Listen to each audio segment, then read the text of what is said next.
बिस्मिल्लाहिर्रहमानिर्रहीम, अस्सलाम वालेकुम। मेरा नाम सिद्रा मुनीर है। प्रोग्राम आप देख रहे हैं न्यूज़ सेशन और आज के प्रोग्राम के पहले हिस्से में हम बात करने वाले हैं जी पेट्रोलियम मसनूआत की किल्लत पैदा होने का खदशा जाहिर कर दिया गया है और ये तेल कंपनीज हैं जिनकी जानिब से ये बताया गया है कि 15 दिन की ज़रूरत का पेट्रोल पाकिस्तान में मौजूद है, पेट्रोलियम मसनूआत। और अगर अभी से फौरी तौर पर हुकूमत ने इंटरफेरेंस नहीं की तो आने वाले वक्त में जो है वो पेट्रोलियम मसनूआत की किल्लत हो सकती है। कंपनीज की जानिब से ये कहा गया है कि दरामदी पेट्रोल जो आता है पाकिस्तान में उसकी क्लियरेंस में ताख़ीर हो रही है, यानी जो मामलात हैं जो गवर्नमेंट के हैं, जो टैक्सेशन के हैं, जो बॉर्डर्स के हैं, उनकी जो क्लियरेंस है उसमें ताख़ीर की वजह से आने वाले 15 दिन के लिए तो पेट्रोलियम मसनूआत दस्तयाब है, लेकिन उसके बाद क्या होगा हमारा जिम्मा नहीं है। इसी पे बात करेंगे जी। डॉक्टर हसन जफ़र साहब हमारे साथ मौजूद हैं, इकोनॉमिस्ट हैं। सर आपको खुश आमदीद कहते हैं, बहुत शुक्रिया आपके टाइम का। डॉक्टर साहब, एक मसला हम अभी हल कर रहे होते हैं, पेट्रोलियम मसनूआत की कीमतों पे हम बात कर रहे हैं कि किस तरह से जो है रोज़ाना की बुनियाद पे शायद अब रिव्यू होना शुरू हो जाएगा, रिवाइज होंगी। और अब ये नया मामला सामने आ गया है कि क्लियरेंस के मसाइल हैं और कंपनीज कह रही हैं जी 15 दिन के रिजर्व्स रह गए। पहले तो हम सुनते थे कि 23-24 दिन के रिजर्व्स होते हैं हमारे पास। सर बहुत बहुत शुक्रिया सिद्रा साहबा। देखिए, इस किस्म की बातें सुनने के लिए अब आप जानी तौर पर तैयार रहें। अब आप उन लोगों को भी बुलाएं जो इस एमओयू को सेलिब्रेट कर रहे थे कि बहुत कामयाबी हो गई और ये जंग रुक गई। और आप जानती हैं, आपके साथ आपके चैनल पे मैं पिछले 3 महीने से कंसिस्टेंटली कह रहा हूं कि ना जंग रुकी है, जी। ना ये एमओयू इसको ऑनर किया जाएगा। मेरे अल्फाज मैं खुद दोहरा रहा हूं कि ये एमओयू जिस दिन साइन हुआ था अगले दिन वायलेट हुआ। उसके बाद आज वो फिर बात आ गई 15 दिन के रिजर्व हैं। यही साहब जो है आपको ये चंद दिन बाद बताएंगे कि हमारे पास 15 दिन के भी पूरे नहीं हैं। Oh my God. ये वक्त था जितना हमारे पास अब ये वक्त निकला था 2 महीने का, ये जंग बंदी का, सीज फायर का, इसमें इसका इंतजाम करना चाहिए था कि जब ये जंग दोबारा शुरू होगी तब क्या होगा। सही। मैंने परसों एक प्रोग्राम में अर्ज किया कि पाकिस्तान को अपना डिफॉल्ट डिक्लेयर करना चाहिए जो इस वक्त इकोनॉमिक कंडीशन है। ये गलत बयानी करके आप इस बात को नज़रअंदाज नहीं कर सकते।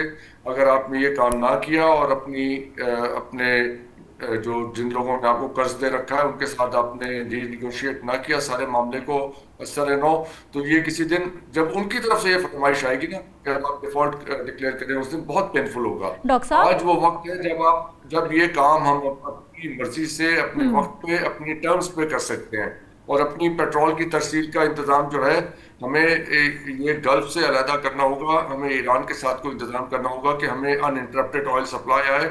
हमारे लिए आगे बहुत चैलेंजेस हैं और मुझे बहुत शदीद खतरा है कि इंडिया की तरफ से को पाकिस्तान के खिलाफ को कार्रवाई साइमल्टेनियसली होगी जब ईरान पे ज़मीनी हमला होगा। डॉक्टर साहब, सो ये सर ये जिस खदशात का आप इजहार कर रहे हैं, मेरे साथ भी, मैं भी आपके साथ कई प्रोग्राम कर चुकी हूँ और आप बरमिला इजहार करते हैं। एक तो आप कहते हैं कि पाकिस्तान डिफ़ॉल्ट हो चुका है, बस हुकूमतें मान नहीं रही। सर कौन सी बुनियादों पे ऐसा कहा जा सकता है कि पाकिस्तान डिफ़ॉल्ट कर चुका है और फिर माना क्यों नहीं जा रहा? मान लिया जाएगा तो कितना नुकसान होगा और अभी कितना नुकसान हो रहा है? और दूसरा इम्पॉर्टेंट पॉइंट आपने कहा एमओयू साइन हो गया नहीं हो गया लेकिन जंग नहीं रुकेगी।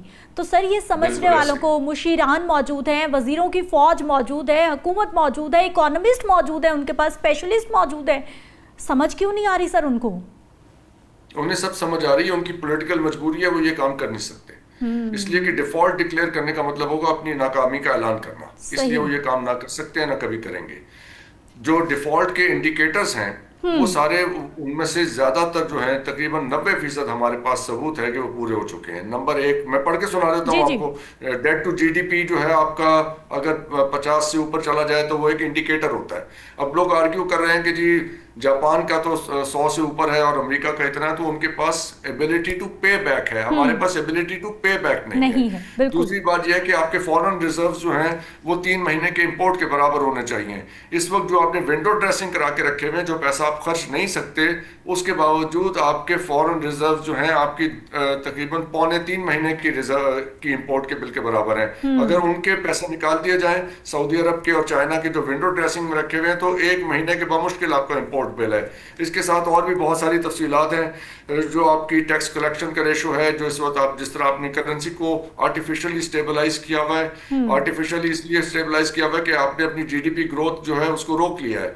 जिस दिन आप अपनी जीडीपी ग्रोथ बढ़ाएंगे, वो आपका जो है डॉलर पे, आपके रुपए पे प्रेशर आएगा, और उसके बाद ये फिर करेंसी का और इन्फ्लेशन का मसला शुरू होगा। इन्होंने आवाम को दिखाने के लिए कि जी हमने इन्फ्लेशन कंट्रोल की हुई है, ये इन्फ्लेशन कंट्रोल करने का मतलब ये है कि आपने इकोनॉमी को एक जगह पे फ्रीज कर दिया है। और याद रखिएगा, इकोनॉमी स्टैग्नेंट नहीं रहती, ये आगे जाती है या पीछे आती है।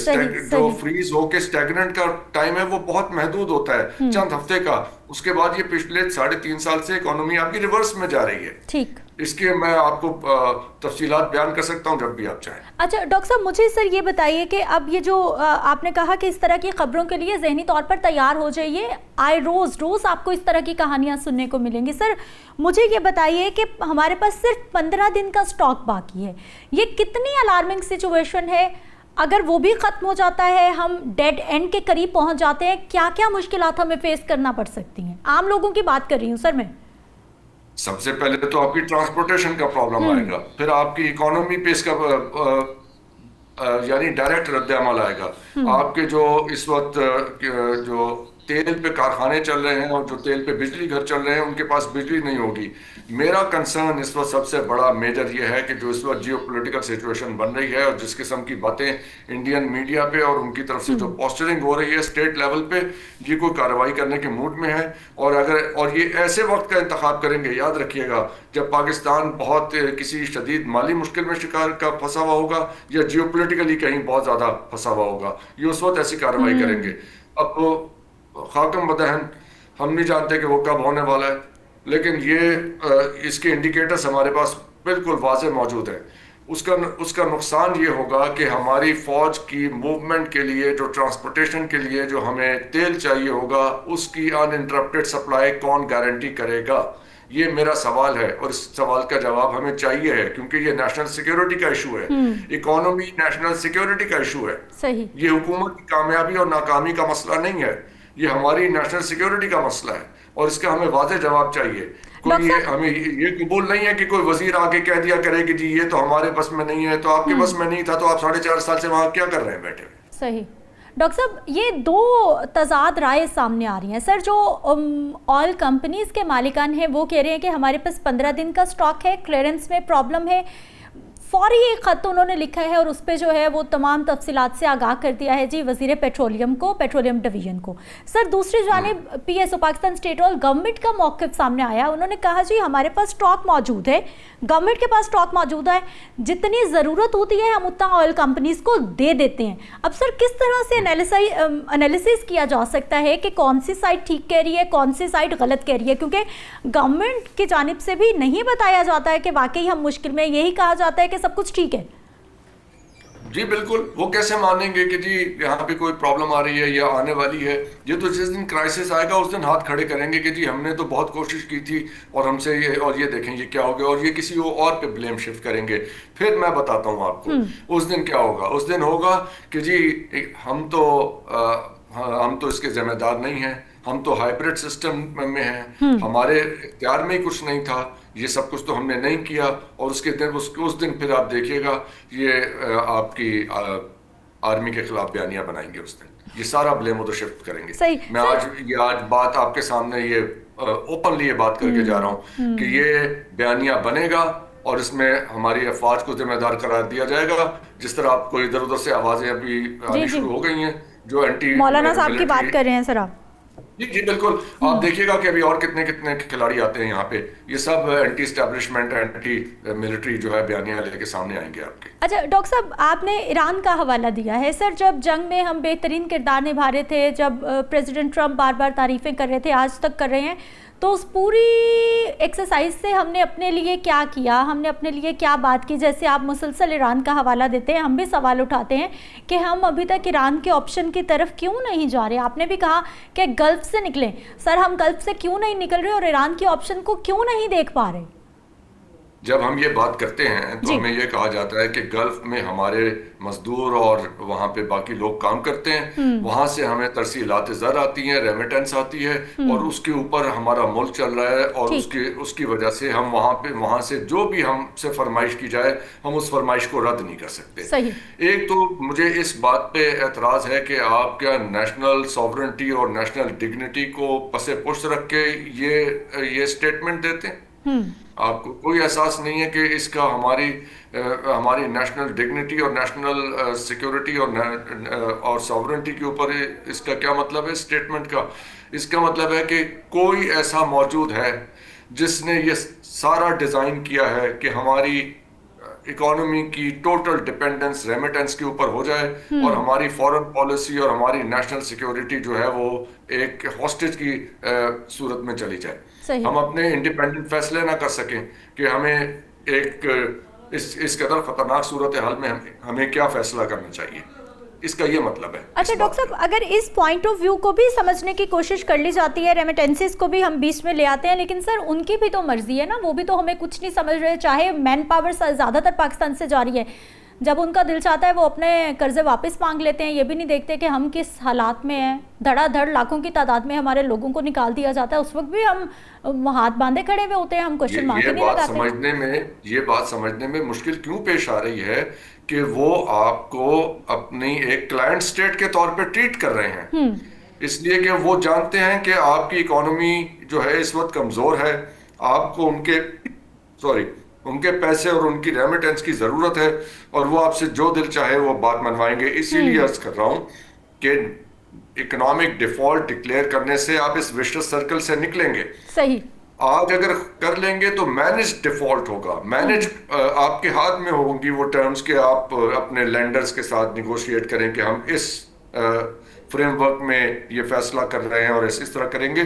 जिस दिन यही लोग जो आपके लोगों को इस तरह हॉस्टेज बना के रखे हुए हैं और किसी दिन आपके लोगों को निकालेंगे, जब इनकी तरफ से ये आएगी ये फरमाइश कि आप डिफॉल्ट हो गए हैं, उस दिन हमारे लिए ये ज़्यादा पेनफुल होगा। इसलिए मैं अर्ज कर रहा हूँ कि इकोनॉमिक इमरजेंसी इम्पोज करके और आप ये डिफॉल्ट डिक्लेयर करें। ठीक डॉक्टर साहब, एक और पॉइंट बताइएगा। जब हम बात करते हैं टैक्सेस के हवाले से, अरबों की कहानी सुनते हैं हम, इतने 100 अरब रुपए, मतलब 100 अरब्स की हम बात सुनते हैं कि हमने टैक्सेस इकट्ठे कर लिए।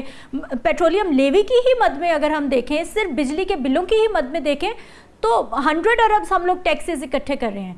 लेकिन सर फिर वो जा कहाँ रहे हैं? क्या करप्शन का एलिमेंट है, या फिर पाकिस्तान के वाकई ही खर्चे बहुत ज़्यादा हैं, या फिर हमारी जो ब्यूरोक्रेसी है उनके खर्चे बहुत ज़्यादा है अफसरशाही के? ये चलिए 2 मिनट में ये कहानी भी सुनाते हैं। 130 अरब डॉलर के हमारे बैरूनी कर्जे हैं, ठीक, और कितने खरब रुपए के हमारे अंदरूनी कर्जे हैं। जी ठीक है, बिजनेस बंद है, बैंक्स फ्लरिश कर रहे हैं। इस पॉइंट को समझिए जी। बैंक्स किसको लोन दे रहे हैं? गवर्नमेंट को सॉवरेन लोन्स दे रहे हैं।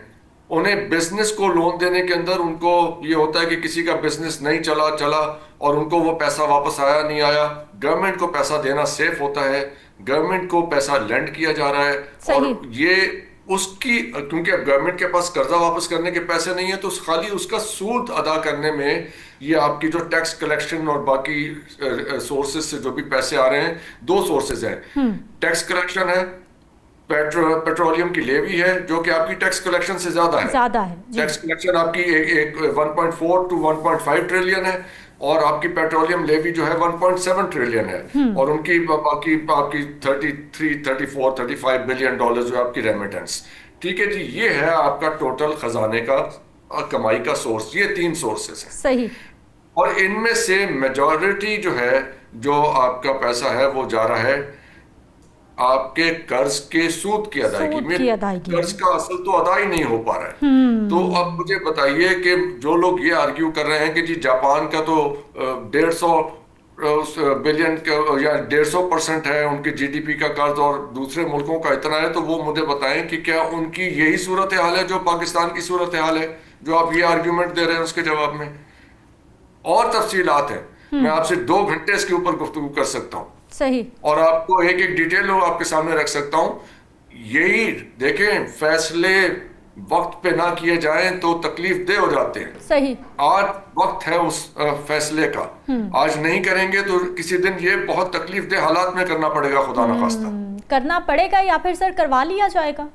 या करवा लिया जाए। आपने बेहतर कहा कि ये करवा लिया जाए। जब करवाया जाएगा तो ज्यादा तकलीफ दे होगा, खुद कर लेंगे तो निस्बतन आसान होगा, कम तकलीफ होगी। अच्छा डॉक्टर साहब, ये जो तेल कंपनीज हैं वो कह रही हैं जी दरामदी पेट्रोल की कस्टम क्लियरेंस उसमें ताखीर हो रही है। सर ये वाकई ही सिस्टम में भी लेट होता है, डिले होता है, जिसकी वजह से इस तरह के बयानात सामने आते हैं?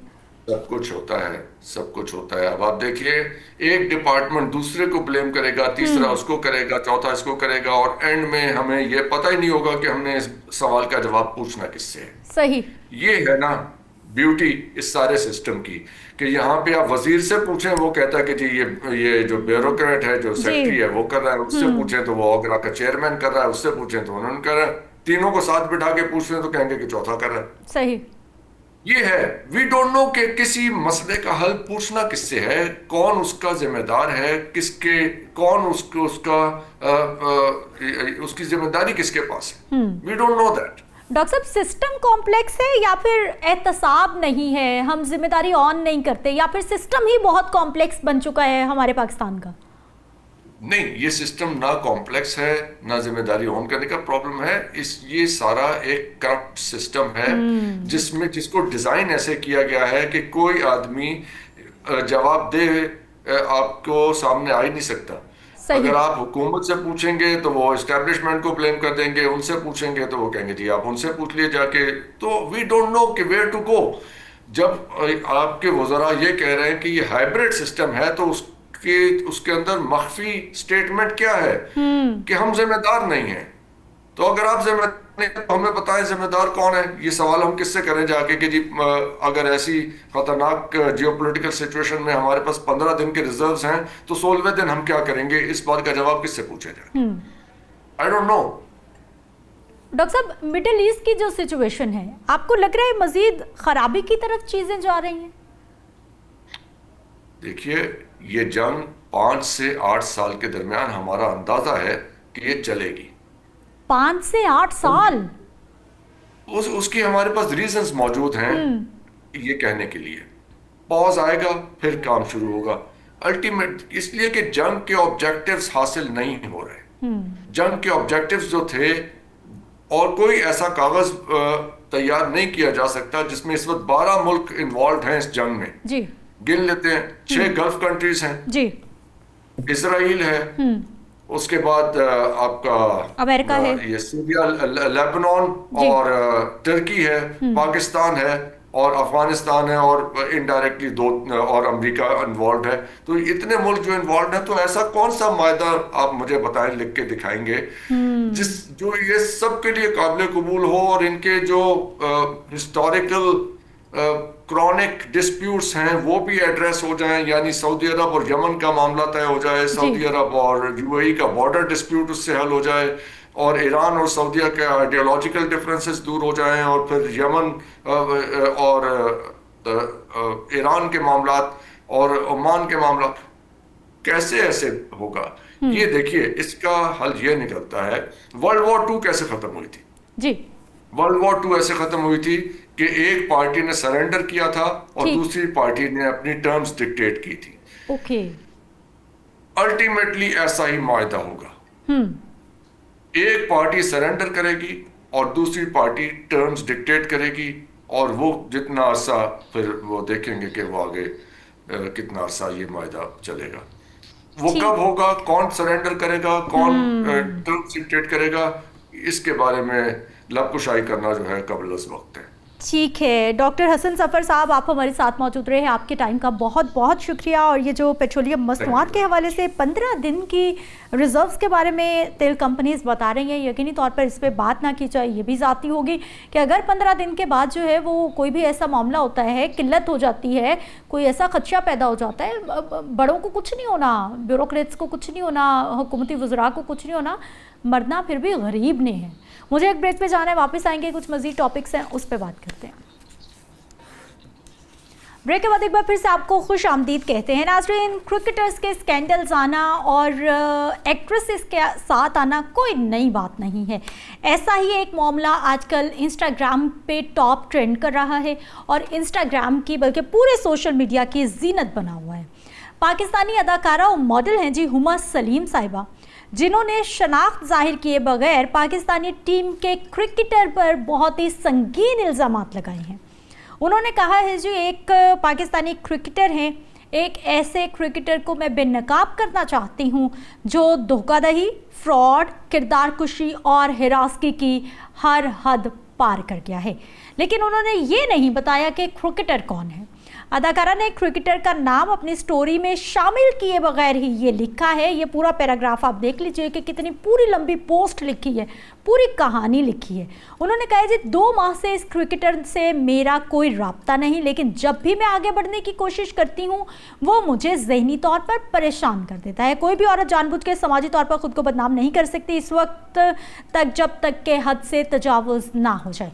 उन्होंने कहा भाई मेरी बस हो चुकी है, कभी कोई जो पोस्ट है उससे ये अंदाज़ा हो रहा है, कभी कोई दोस्ती रही होगी, लेकिन अब मैं मूव ऑन करना चाहती हूँ, आगे बढ़ना चाहती हूँ, लेकिन वो क्रिकेटर मेरी जान नहीं छोड़ा। 2 महीने से मैंने कोई राब्ता नहीं किया, लेकिन वो फिर भी मुझे तंग कर रहा है। और सोशल मीडिया पे आना, ख़ुद को इस तरह से सबके सामने लेके आना, ये किसी भी खातून के लिए आसान नहीं है, लेकिन अब मजबूरी बन गई है, अब कोई और रास्ता नहीं रहा, इसलिए मैं सोशल मीडिया पे आ गई हूँ। बात करेंगे जी, इमरान सुहेल हमारे साथ मौजूद हैं, सीनियर स्पोर्ट्स जर्नलिस्ट हैं। सर, आपको खुश आमदीद कहते हैं। इमरान साहब, क्रिकेटर्स के स्कैंडल एक और आने को तैयार है। देखिए, ये तो हो नहीं सकता कि जितनी ग्लैमरस क्रिकेट हो चुकी है और ग्लैमर के पीछे पीछे ग्लैमर ना भागे। या वो मतलब मिसाल मैं अजीब देना चाहता हूँ, लेकिन रुक जाते हैं यहाँ पे। देखिए, पाकिस्तानी क्रिकेटर्स के माजी में भी बहुत सारे ऐसे अफेयर्स सामने आए। आपने देखा होगा बाबर आजम का एक मशहूर जमाना केस, जिसमें उनकी नदी को लेकर, उनके निकाह को लेकर बड़ा अरसा कोर्ट में रहा। अब वो मामला थम गया। शुएब मलिक की शादियों को अगर हम देखें, उसकी मोहसिन हसन खान माजी में भारतीय अदाकाराओं की जो जुल्फे हैं उनके असीर क्या नहीं हुए। ये किस्से पाकिस्तानी क्रिकेटर्स और जो हसीनाएं हैं उनके माजी में जुड़ते रहे हैं। लेकिन ये वाली जो बात आज आपने मीडिया के सामने रखी, सोशल मीडिया के ऊपर पड़ी हुई है। देखिए, इल्जामात लगा देना, एक ट्वीट कर देना और उसमें अपने जज्बात का इजहार कर देना, ये हर किसी को इख्तियार है कि वो करे, लेकिन ढके छुपे में करे। ये बात ना मेरा ख्याल है कि काफी आगे चली जाएगी, क्योंकि जब पाकिस्तान का नाम आ जाता है ना, पाकिस्तान क्रिकेट बोर्ड का नाम आ जाता है, तो फिर पाकिस्तान क्रिकेट बोर्ड की डिग्निटी की भी बात आती है। वहां पर पाकिस्तान प्लेयर का नाम लिया गया है, किसी ऐसे प्लेयर का नाम नहीं लिया, कहा गया है कि पाकिस्तान टीम के नामवर प्लेयर है। अब पाकिस्तान क्रिकेट बोर्ड शायद इसमें शायद पूछ जाए एक आधे दिन में कि बताएं वो नाम कौन है, आप पाकिस्तान क्रिकेट बोर्ड को बदनाम कर रहे हैं। इमरान सुहेल, अदाकारा की जानिब से ये भी लिखा गया है, बाकायदा उन्होंने पीसीबी का नाम लिया है, हवाला दिया है कि ये क्रिकेटर पीसीबी के पैसों से होटलों में क्या क्या करता रहा है, मैं सब कुछ बताऊंगी। और जल्द मेरी लीगल टीम जो है वो कोई नोटिस वोटिस जारी कर रही है, कोई सामने सारा मामला ला रही है। और फिर जो आप बात कर रहे थे, भारत को तो ऐसा मौका चाहिए, उन्होंने तो अभी से जो है वो कौन कौन से किस्से कहानियां बनाना भी शुरू कर दिए हैं। देखिए, ये किस्से कहानियां बनेंगी, लेकिन मेरा ख्याल है कि अब इस हसीना को और इस अदाकारा को अब खुलकर सामने आना ही पड़ेगा और बताना पड़ेगा कि देखिए, अगर तो वो किसी आम शख्स के ऊपर ये इल्जाम लगाती तो शायद बात आई गई हो जाती। उन्होंने पाकिस्तान क्रिकेट बोर्ड का नाम लेकर, उनके प्लेयर का नाम लेकर ये किया है, और ये भी कहा है कि होटल्स के अंदर वो बहुत कुछ करते रहे हैं। तो अगर होटल्स के अंदर वो बहुत कुछ करते रहे तो पाकिस्तान क्रिकेट बोर्ड के ऊपर भी क्वेश्चन मार्क आता है कि क्या आपके अंडर बहुत सारे, अगर वो किसी एक क्रिकेटर का नाम ले, तो क्या ऐसा होता है कि लोगों को लेके अंदर आते हैं? तो ये देखें, यहाँ तो ये अदाकारा खुद ये सब कुछ भुगतेंगी, और अब तो इसके हवाले से बहुत पीका एक्ट आ गया है, एनसीसीआई के अंदर केस हो सकता है। अभी भी रिसेंटली आपने देखा अदाकारा और सियासतदान के माबैन एक केस चल रहा है। तो अगर इस तरह की बातें ये कर रही हैं तो भी भुगतना पड़ेगा। और एक इस अब ऐसे बात जान नहीं छूटेगी। अब आप ये कहें, देखिए मैं एक आर्गुमेंट ले लेता हूँ, मुझे मुझे डर है कहीं हमारा कोई प्लेयर ट्रैप तो नहीं हो गया, क्या ये कोई ट्रैपिंग का जाल तो नहीं है, या कोई हनी ट्रैप तो नहीं हो गया कोई प्लेयर कि हनी ट्रैप में वो फंस गया हो और अब उसको ब्लैकमेल किया जा रहा हो। बहुत सारे हम रास्ते हैं ना, तो आपके बहुत प्लेयर्स, आप तो इमरान साहब तो आपके प्लेयर्स इतने सादा हैं क्यों कि वो किसी के भी हनी ट्रैप में आ जाएंगे?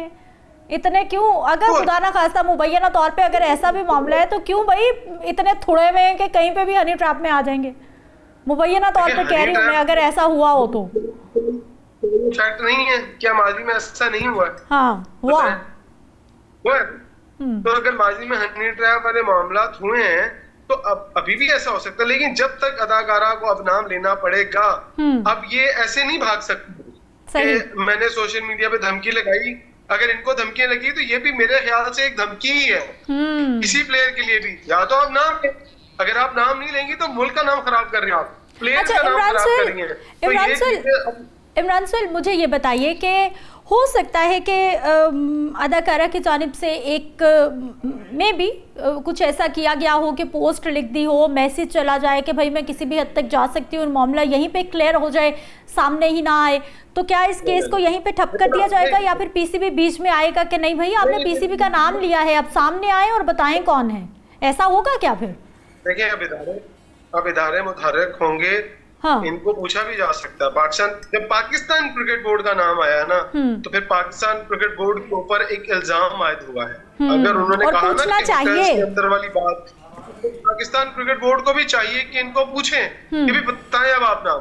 अगर कोई ऐसा प्लेयर या अगर ऐसा कोई शख्स है तो उसको फिर कैफरे इक़्तिदार तक पहुंचाना चाहिए ना। किसी को इजाजत तो नहीं है किसी को भी धमकाने की, किसी प्लेयर को पाकिस्तान क्रिकेट बोर्ड का जो माली फायदे उठाकर या सहूलतों का फायदा उठाकर आप गलत ट्रैक के ऊपर चले जाएं और फिर कुछ ऐसे केसेस सामने आए, बजाय कि इसके बाद बड़ी बदनामी आए, हमें मेरी जाती राय कि पाकिस्तान क्रिकेट बोर्ड को इस खातून को बुला के पूछना चाहिए कि भाई तुमने पाकिस्तान क्रिकेट बोर्ड का नाम क्यों लिया है? तुम किसी एक प्लेयर का नाम ले लेती, अगर लिया है तो बताएं।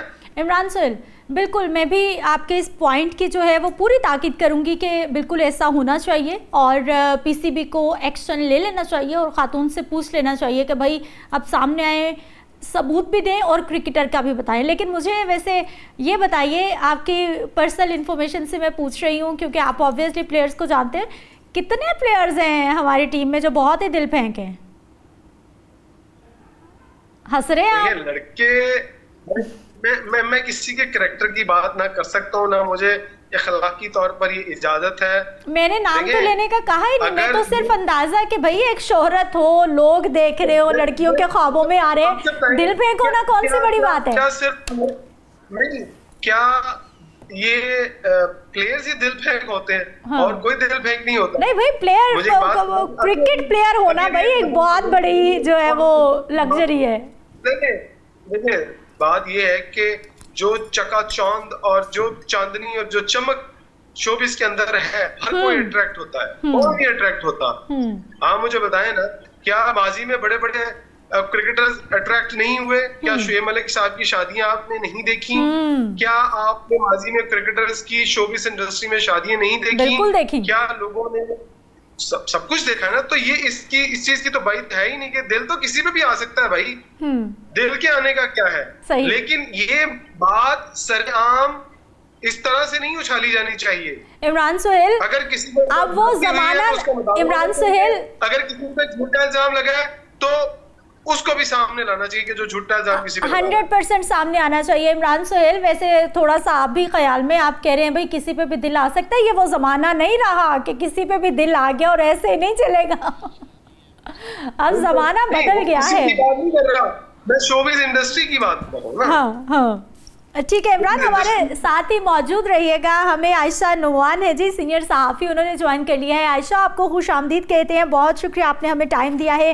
हुमा सलीम साहिबा हैं, आजकल इंस्टाग्राम पे आपने भी देख ली होगी, उनकी एक पोस्ट बहुत वायरल हो रही है, टॉप ट्रेंड चल रही है और पीसीबी का हवाला दे रही हैं, एक क्रिकेटर का हवाला दे रही हैं कि भाई वो जो है वो बड़ा हिरासानी कर रहे हैं, 2 महीने से मैंने उनके साथ कोई रब्ता नहीं किया लेकिन मुझे तंग किया जा रहा है। नाम नहीं जाहिर किया उन्होंने, लेकिन कह दिया है कि मैं छोड़ूंगी नहीं, मेरी लीगल टीम अब देख रही है मामलात को। क्या कहेंगी? देखिए सिद्रा, ये बड़ा ही एक अहम टॉपिक बनता जा रहा है डे बाय डे हमारे मीडिया इंडस्ट्री में भी और हमारे सोशल मीडिया पर भी, कि आए हमें ऐसे हैरेसमेंट के जो केसेस सामने आते हैं। अभी गुज़िश्ता कुछ अर्सा पहले मोमना इकबाल का भी केस आपके सामने आया, लेकिन वो काइंड ऑफ प्रूफ्स के साथ उन्होंने उसको जो है वो सामने भी पब्लिकली उन्होंने ऑफिशियली उसको बताया भी, उसको प्रूव भी किया और सबने देखा कि उसका अंजाम क्या हुआ।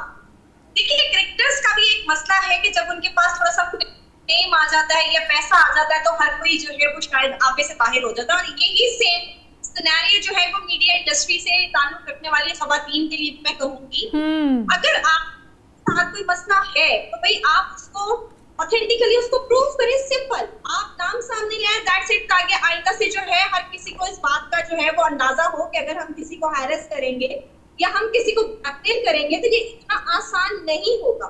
सही, ठीक है, ये कोई ऑथेंटिसिटी होगी, मैं ये नहीं कहती कि हुमा सलीम जो है ये गलत कह रही होंगी, लेकिन अगर वो उसके साथ बात करती तो शायद उनकी बात में ज्यादा वजन रहता। जी, दूसरी चीज ये कि देखिए ये आजकल जो है सो कॉल्ड टिकटॉकर्स, अभी हम कुछ दिन पहले टिकटॉकर्स के ऊपर बात कर रहे थे, तो ये उनका एक जो है वो एक टैक्टिक भी बनता जा रहा है कि उनको किस तरह से पब्लिसिटी जो है वो गेन करनी है, किस तरह से उनको फेम हासिल करना है, किस तरह से उनको मीडिया में इन रहना है। तो ये काफी सस्ते तरीके भी हैं। तो अब जब तक जो है ये नाम सामने नहीं आते और इसको जो है वो प्रूव नहीं करती, तब तक तो देखिए हम सिर्फ प्यास राय पे ही बात कर सकते हैं। अब वो कौन से मशहूर क्रिकेटर है इसके बारे में ना आप जानते हैं ना मैं जानती हूँ, और दूसरा ये कि उनकी रेप्यूटेशन क्या है ना ये मैं जानती हूँ ना आप। तो देखिए बात वही है, जो अगर आप बगैर सबूत की बात करेंगे तो बिल्कुल हवा के पर बात करने के मुतरादिफ होगी। और मैं यहाँ पे गुजारिश करना चाहूंगी कि देखिए यहाँ हमारा जो एक मेल डोमिनेंट सोसाइटी है उसमें मर्द को कुछ नहीं होता, उसमें मर्द की इज्जत का कोई जो है वो डैमेज नहीं होता। यहाँ पर खवातीन के ऊपर जो है हजारों उंगलियां उठाई जाती हैं। तो इसलिए मैं खवातीन से भी कहूंगी कि आयशा जी मुझे लग रहा है कि सोशल मीडिया आने के बाद ना अब जो मर्दों की इज्जत है ना वो भी डैमेज होना शुरू हो गई है। अब उनको भी अपनी इज्जत के लाने, पहले वो चीजें बदली हैं काफी। सवाल उठा है ना, अब बात वहां तक नहीं रही है, बात होटल की बात भी आ गई ना, पाकिस्तान क्रिकेट बोर्ड के पैसों के ऊपर। सवाल भी मेरा ले लीजिए इमरान, मैं आपसे ये भी जानना चाहूंगी, आप प्लीज अपना कमेंट कीजिएगा, लेकिन साथ मुझे ये भी बताइएगा कि पीसीबी क्या मुतहरिक हो गया है, इदारा हमारा क्या एक्टिव हो गया है, उनके जानिब से मतलब कोई खबर सामने आई है कि हम इसे इन्वेस्टिगेट करेंगे और हम जो है वो खामखा इसको ऐसे पोस्ट को जाने नहीं देंगे, या भी वेट किया जा रहा है? पाकिस्तान क्रिकेट बोर्ड अभी इस तरह से एक्टिव हुआ है। हाँ। अभी पाकिस्तान क्रिकेट बोर्ड तमाम जो मामलात हैं, तमाम एंगल्स हैं, उनका जायजा ले रहा है और उसके बाद वो डिसीजन करेंगे कि उनको क्या करना है। लेकिन जो सीरियस एलिगेशन, देखिए पाकिस्तान में आज आप एक लीग खेलने आप मशहूर हो जाते हैं। आप टीवी पे क्रिकेट जो भी खेलता है ना, वो छोटे से छोटा प्लेयर भी अब नामवर प्लेयर बन जाता है ना। पीएसएल जो खेलेगा वो भी नामवर प्लेयर होगा। अब ये नामवर का जो वर्ड इस्तेमाल किया गया है ना, ये बड़ा इंपॉर्टेंट वर्ड है। और बहुत सारे लोग ये सोच रहे होंगे पता नहीं अच्छा फलां प्लेयर होगा, मेरे ज़हन में भी 10 प्लेयर हो गए, सवाल मतलब नाम ज़हन में आ रहे होंगे, अच्छा यार ये होगा नहीं। सबसे इंपॉर्टेंट बात ये है कि पाकिस्तान क्रिकेट बोर्ड के वसाइल को लेकर जो बात की गई है कि उनके पैसों का इस्तेमाल करके होटल्स में रहते हुए और ये काम करते हैं, ये कोई ऐसा है जो सेंट्रल कॉन्ट्रैक्ट में है? इमरान सोहेल, सेंट्रल कॉन्ट्रैक्ट देखिए, पीएसएल खेलने वाले सारे प्लेयर सेंट्रल कॉन्ट्रैक्ट के नहीं होते।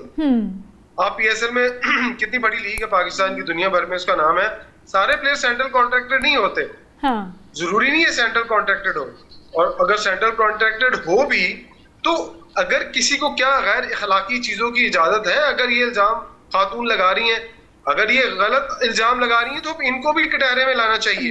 बिल्कुल लाना चाहिए इमरान, बिल्कुल। आपकी आयशा भी इसी बात पे जो है वो आर्ग्यू कर रही थी, बता रही थी हमें कि बिल्कुल अगर खातून की जानिब से सम टाइम हो जाता है, ये बिल्कुल इस खातून को हम नहीं कह रहे, लेकिन कुछ लोग होते हैं डिजिटल मीडिया पे चीप पब्लिसिटी स्टंट भी अपनाते हैं कि हमें रातों रात शोहरत मिल जाए। बहुत जल्दी नाम बनाने के लिए कि हाँ यार जल्दी नाम बन हाँ, जाए। ये तो जस्ट हम बोर्ड के साथ जिसका नाम जुड़ता है, शकूक को शुबहात का इजहार कर रहे हैं, हम बिल्कुल भी खातून पे भी इल्जाम नहीं लगा रहे, क्योंकि आजकल आयशा डर लगता है मुंह से एक लफ्ज भी निकालते हुए, क्योंकि लोग पूरी बात नहीं सुनते, लोग 3 लफ्ज सुन के उसका बतंगड़ बना देते हैं। ये भी तो एक रियलिटी है ना। देखिए इस तरह की जो थोड़ी मतलब जिनको थोड़ा सा फेम मिल जाता है, जिन खवातीन को वो किसी ऐसे नाम शख्सियत के साथ अपना नाम लिंक करके जो है वो चाहती है कि रातों रात वो भी जो है वो शोहरत हासिल कर ले। ये एक बड़ा ही बिटर रियलिटी है हमारी सोसाइटी की।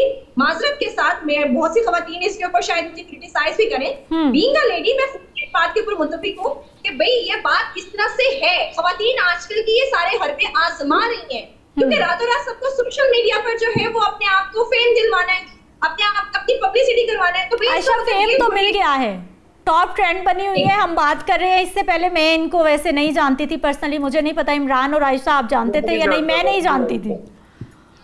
जी आयशा, मुझे भी आज उमा सलीम का नाम नहीं सुना था कि ये कौन सी खातून है, लेकिन अब जिस तरह से इनकी पिक्चर्स सामने आ रही हैं, जिस तरह से इनका नाम जो है वो वायरल है, तो आधे से ज्यादा काम तो हो चुका है। लेकिन बहुत अच्छा होता कि अगर उमा सलीम जो है वो प्रूफ्स के साथ सामने आती, जिस तरह से मोमिना इकबाल ने ट्वीट किया और उसके बाद जो है फौरन से उन्होंने वो नाम सामने लेकर आई, उन्होंने हवा में बात नहीं की। अगर उमा सलीम भी अगर अगले आने वाले 1 से 2 दिन के अंदर जो है वो सबूत फराहम नहीं करती, तो मैं इमरान सुहेल की बात से यहाँ पे मुत्तफिक होंगी कि जितनी मुकद्दम औरतों की इज्जत है उतनी ही मुकद्दम बेशक है, अग्री। कार्रवाई भी होनी चाहिए, मुतल्लिका इदारों को एक्शन भी लेना चाहिए, ताकि आइंदा कोई भी इस तरह सस्ती शोहरत पाने का तरीका इख्तियार नहीं कर। ठीक है आयशा नुमान, बहुत शुक्रिया। इमरान सुहेल आप हमारे साथ मौजूद रहे, बहुत शुक्रिया। अब 2 ही पॉइंट है, क्योंकि अभी सिर्फ एक पोस्ट पे हम बात कर रहे हैं जो कि उमर सलीम साहिबा की जानिब से पेश कर दी गई है।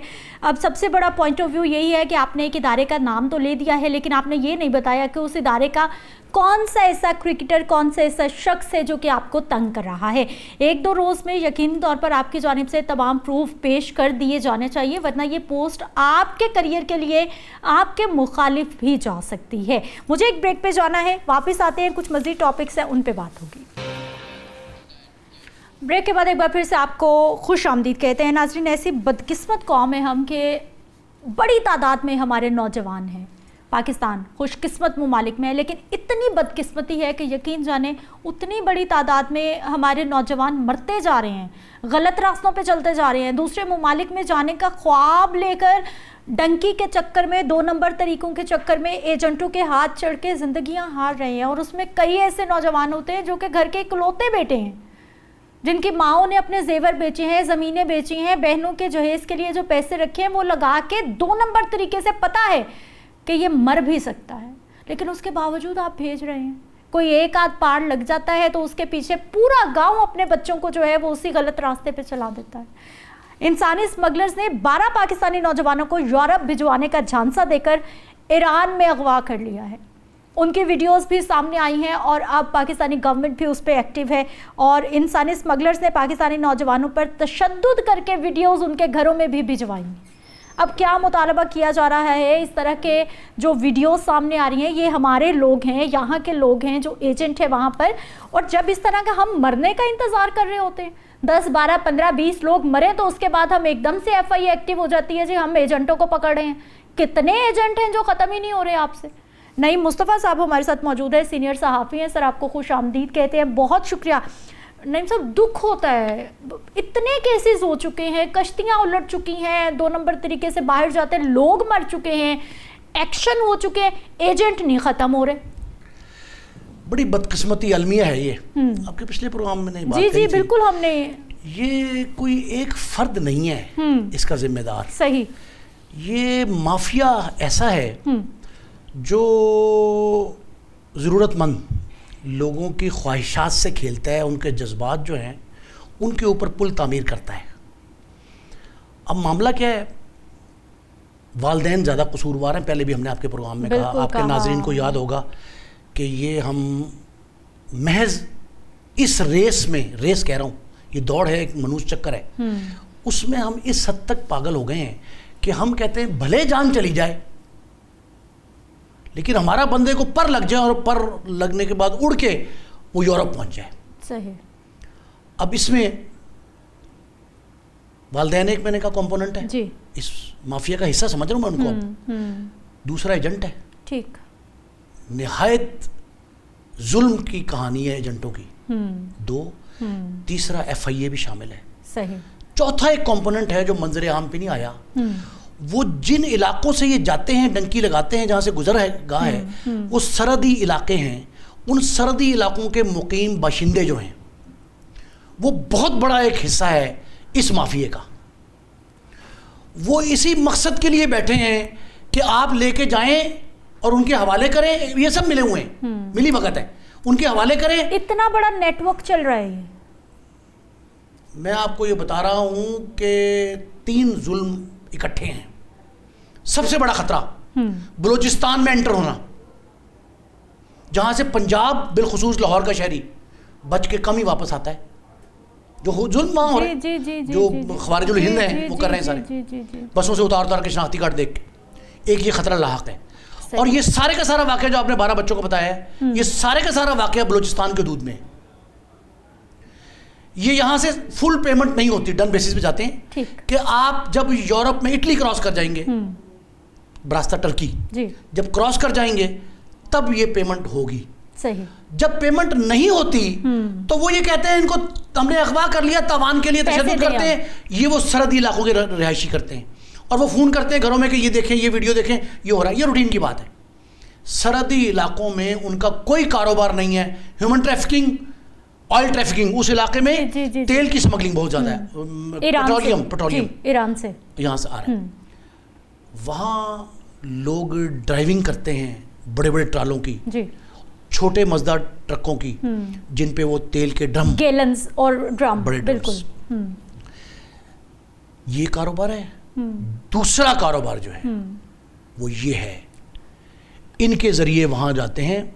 अब मैं आपको ये बात बता रहा हूँ। नईम साहब, मुझे सॉरी मैं आपको इंटरप्ट कर रही हूँ, आप ज़रूर बताइए। लेकिन सर, ये ईरान वाला रास्ता ये नया है, पुराना है? पुराना रास्ता है, लेकिन इस बार ईरान ने ये कहा कि हम अपनी गूनागूं मसरूफियात, मसाइल उनके, जंग सवार है, उन पे अमेरिकन हमले हो रहे हैं। हाँ।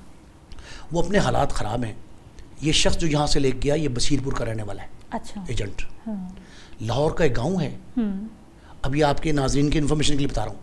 लाहौर का एक गांव है बसीन। सही। ये मनावा से आगे, ठीक, ये पाक भारत सरहद के दरमियान में। सही। वो इलाका जहाँ जुर्म और मुजरिम परवरिश पाते हैं, ये वो इलाका है। यहाँ की मट्टी जो है वो खून आलूद है। पूरा इलाका ही ऐसा है तकरीबन। दुश्मनदारी उरूज पे। माजी की बता रहा हूँ वाक़यात। माजी में जो कुछ यहाँ होता रहा, उसके बाद ये लोगों ने डेवलप किया। वहाँ से MNA MP जो नए बने, यहाँ दुश्मनी थी। भीला भट्ट, अकरम भीला भट्ट अरकान पंजाब असम्बली थे, शौकत भट्ट, उनकी सलीम फौजी से दुश्मनी थी। नूरा कश्मीरी के साथ ख़ानदान लड़ते रहे। ये इलाका जो था, यहाँ टारगेट किया एजेंटों ने कि यहाँ से बच्चे लें। 10-10 लाख रुपए फ़ी बच्चा, सिर्फ टर्की पार कराने का, टर्की से यूरोप में दाखिल करना है, इटली में। 10-10 लाख रुपए तय हुए, 2-2 लाख रुपए ले लिए। 8 लाख रुपए अदा करने थे उन्होंने। और 8 लाख रुपए लेने के लिए वो लोकेलिटी जो है, जो सरहद पे रहती है, उसे मैं कहता हूँ border belt crime, BBC। Border belt crime जो है वो लाहौर के इस मुजाफाती इलाके में भी है, ये जो सरहद के साथ साथ है, मौजा, जामन, शमशेर, वागा, अटारी तक, ये सारा यही है।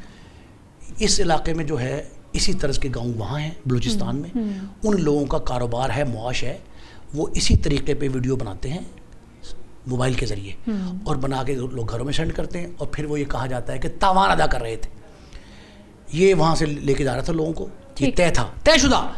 ये कोई एक्ट नहीं है ऐसा, है इलीगल, अनलॉफुल, लेकिन ये रूटीन का है। ठीक। वो उनको लेके जा रहा था, वहाँ पहुँचे। अब 8-8 लाख बाकी लेने थे। वो जो बाकी लिए उन्होंने, बाकी लेके उन्होंने उसको कहा जी कि हम ये तशद्दुद जिन पे ज़्यादा हुआ है इनको हम छोड़ रहे हैं। अच्छा। और बाकियों पे तशद्दुद हम कर रहे हैं, और अगर आपने बाकी पैसे ना भिजवाए तो इनकी लाशें आपको मिलेंगी। ये लोकल लोग कहते हैं। उनके लहजा ज़बान वो सब वीडियो मैंने और देखी। सर वो किसी को मार देना या जिंदगी उनके लिए रूटीन है, बड़ी बात ही नहीं, कोई मसला नहीं है। वहाँ कीड़े मकोड़ों लाशें भी नहीं मिलती, वहाँ लाशें भी नहीं मिलती। कराची का एक नौजवान था मुस्तफ़ा आमिर, जिसको रमज़ान कुरैशी और उसके जी जो कत्ल हुआ, उसकी लाश भी उसी इलाके में गई थी। ये वो सरहदी इलाके जो ईरान और पाकिस्तान सरहद से। और सर वैसे भी सरहदी जो इलाके हैं बहुत ही खाली, निहायत और खतर है, ईरान है, खतरनाक, यस वहाँ हमारे कानून नाफिज करने वाले इदारों की एसेस ही नहीं है। अब आप सुने क्या हुआ, उन्होंने दानिस्ता इस सारे वाक़े को अनर्थ करने के लिए 2 बच्चों को जो यहाँ बसीन के रहने वाले, उन दोनों बच्चों को खुद ईरान के डिपोर्ट सेंटर में छोड़ा। ये हकायक नहीं बता रहे सारे, FIR जो है सब झूठ है। असल हकायक ये बसीन के नौजवान तलहा और वो दूसरा, उनको जो छोड़ा वहाँ के डिपोर्ट सेंटर में, तेहरान का डिपोर्ट सेंटर है। ठीक। डिपोर्ट सेंटर का मतलब ये है कि आप इनके साथ जो चाहें सलूक करें, अब ये आपके रहमो करम पे। ईरान ने कहा जी हम कुछ नहीं कर सकते, हमारे हालात ख़राब हैं, आप इनको हम डिपोर्ट करेंगे। उनका जी इनके पास पैसे वापस जाने के भी नहीं हैं। वो एजेंट ऐसे खबीस थे, 2 लोग थे, वो इन दोनों को छोड़ के नौजवानों को भाग गए ताकि ये कहानी आगे चलाएं। और वही हुआ। इस वक्त जब हम आपके प्रोग्राम में गुफ्तगू कर रहे हैं, इस वक्त भी वो आज़िम सफ़र है, अभी भी चल रहा है पूरा ग्रुप। 12 लोग 3 एजेंट, 15 लोग एक बस पे सवार जा रहे हैं और वो टर्की जाएंगे।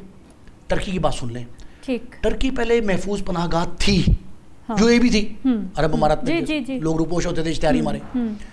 अब सख्ती हो गई है और बहुत ज़्यादा पैसा फंड्स उनको मिले हैं ह्यूमन ट्रैफिकिंग रोकने के लिए। सही। अब वहाँ सख्ती है इस वक्त। उस सख्ती में ये पॉसिबल नहीं है कि ये लोग अपनी मंजिल मकसूद तक पहुँच सकें। लेकिन एजेंट का मतमा नज़र ये है, उसका मिशन ये है कि जो रेस्ट ऑफ द अमाउंट है वो लेनी है किसी भी सूरत। ये इनको डरा धमका के, तावान कह के, अगवा करके, फलां करके, ये सारे के सारे ड्रामागिरी है। लाहौर में अब आपको एक और इन्फॉर्मेशन दे रहा हूँ। लाहौर में इस अनर्थ होने के बाद कोई किसी का कमाल नहीं है, FIA का कोई ताल्लुक नहीं, किसी ने कोई एक्शन नहीं लिया। ये डिपोर्ट हुए, डिपोर्ट सेंटर में गए, वहाँ से उन्होंने पाकिस्तान रब्ता किया अपने घर में। घर वालों ने FIA लाहौर को इत्तला की। 3 मुकदमात दर्ज हो चुके अब तक। ठीक। 3 FIR दर्ज हो चुकी इमिग्रेशन एक्ट के तहत, 19, 22, 21 जो दफात हैं उनकी, उसके तहत इंसानी स्मगलिंग के। और वो अब उसमें सोचा जा रहा है कि तावान अगवा बरा तावान 365 उसका भी मुकदमा दर्ज कर लिया जाए। अच्छा नईम साहब, मुझे ये बताइए कि ये जो आपने सारा कहानी, मामला, सच्चाई, हकीकत आपने बताई है, ऑब्वियसली पूरी आपकी इन्वेस्टिगेशन है सर, इसका मतलब है कि ये तो प्लान का हिस्सा था कि किसी एक को उड़ाना है, डिपोर्ट सेंटर पहुंचाना है, वहाँ से इनके घर पहुंचाना है, इन्फॉर्मेशन हमने खुद देनी है कि हम ये कर रहे हैं। और भाई ये हर रोज हो रहा है इस तरह का वाक़या, कोई नया थोड़ी है। यहाँ से जब लेके जाता है एजेंट, कैसे चले जाते हैं तो सर? जब जाता है, सुने, वो कहते हैं जी कि FIA वालों क्या कहना है, मौका उनका ये कि जी हम हर गाड़ी को चेक करें कौन सी गाड़ी कहाँ जा रही है। और भाई एजेंट सरगर्म है, इलाकों में इकट्ठा करता है, पासपोर्ट इकट्ठा करता है, वीज़े लगवाता है। एजेंटों को पकड़े ना। और सर वो कौन सा छुप के बैठे हुए, उन्होंने तो दुकानें बनाई हुई हैं, वो तो जगह जगह बैठे हुए कहते हैं अनऑथराइज है। अभी अनऑथराइज है तो आप क्यों नहीं पकड़ते? इलीगल, रजिस्टर्ड भी नहीं है जी, नॉन रजिस्टर्ड। अब ऐसे एजेंट जो हैं उनके गिर्द घेरा तंग करने की बजाय आप ये एक नामाकूल सा बहाना तलाश रहे हैं कि जी हमसे पूछ के गए थे वो। इसमें हाँ एक कंपोनेंट मैंने आपको बताया इसका, एक वो है वालिदैन जी। हम लोग क्यों नहीं समझ पा रहे कि बच्चों को हम भेज रहे हैं ऐसे पुरखतर, आप उसको छोड़ दें कि वो वहाँ पहुँचते कि नहीं पहुँचते, डिपोर्ट सेंटर में जाते कि नहीं जाते, रास्ते में अखबार होते हैं, तावान मांगते, ये छोड़ दें। बलूचिस्तान जाना कितना खतरनाक है पंजाबी का। नईम साहब, टॉपिक तो ऐसा है कि सर बहुत घंटे इस पे बात की जा सकती है, लेकिन थोड़ी सी आपको पता है कि लाइव शो की रिस्ट्रिक्शन होती है। बहुत शुक्रिया सर, आप हमारे साथ मौजूद रहे। लेकिन यकीनी तौर पर नईम साहब ने 2 बार आगाज़ में भी कहा कि वालिदैन और आखिर में भी कहा कि वालिदैन के जब आपको पता है कि डंकी ख़तरनाक है, आपको पता है 2 नंबर तरीके से, आपने उस बच्चे को जवान करके जो है वो इस तरह से मरने के लिए छोड़ दिया, आपका सबसे बड़ा कसूर है। मुझे इजाज़त दीजिए, अगले प्रोग्राम में मुलाकात होगी। अल्लाह ने के बाद।